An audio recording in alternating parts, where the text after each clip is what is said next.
Hi friends, నేను మీ శ్రేయభిలాషి JS Bahujan. గతంలో ఏనుగులను చూడాలంటే ఒక జూ పార్కో లేదా పెద్ద అటవీ ప్రాంతానికి వెళ్తే ఏనుగుల జాడ మనకు కనిపించేది. కానీ ఇప్పుడు వాటి దృష్టి గ్రామాలపై పడింది. చిత్తూరు జిల్లా పలు మండలాల్లో ఏనుగుల సంచారం ఈ మధ్యకాలంలో చాలా తీవ్రంగా ఉంది. అవి సంచరించడమే కాక స్థానిక రైతుల పంటలపై దాడులు చేస్తూ తీవ్ర నష్టాలు పాలు చేస్తున్నాయి.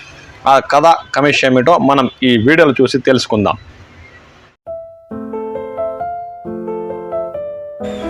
ఈ మధ్యకాలంలో చిత్తూరు జిల్లాలోని సోమల, సదుము, పులిచెర్ల మండలాల్లో గజరాజుల మంద సంచరిస్తున్నట్లు అటవీ శాఖ అధికారులు తెలిపారు.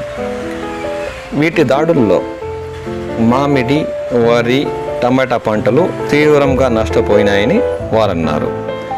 దీంతో రైతులు గజరాజుల దాడుల నుండి తమ పంట పొలాలను కాపాడుకోవడానికి తగు జాగ్రత్తలు తీసుకుంటూ ఉన్నా ఈ గజరాజుల గుంపు ఏ సమయంలో వచ్చి దాడి చేస్తాయో అన్న భయంతో క్షణం ఓ యుగంలా గడుస్తున్నట్టు స్థానిక రైతులు వాపోతున్నారు.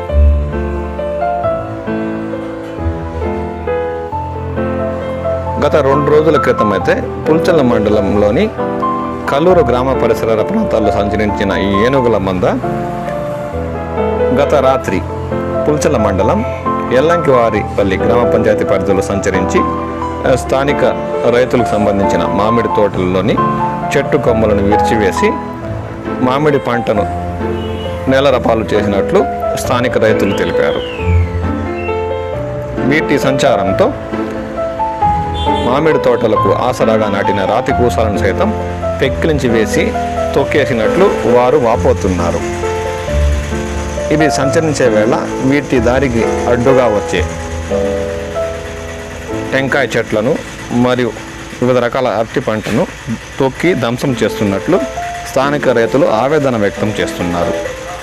వీటి దాడుల నుండి సంబంధిత శాఖ అధికారులు ప్రయత్నించి వీటిని దూరంగా తరిమివేసేందుకు కృషి చేయాలని వారు కోరుకుంటున్నారు. ఏ సమయంలో వచ్చి ఇవి దాడి చేస్తాయో తెలియక చాలా భయపడుతున్నట్టు వారు ఆవేదన వ్యక్తం చేశారు.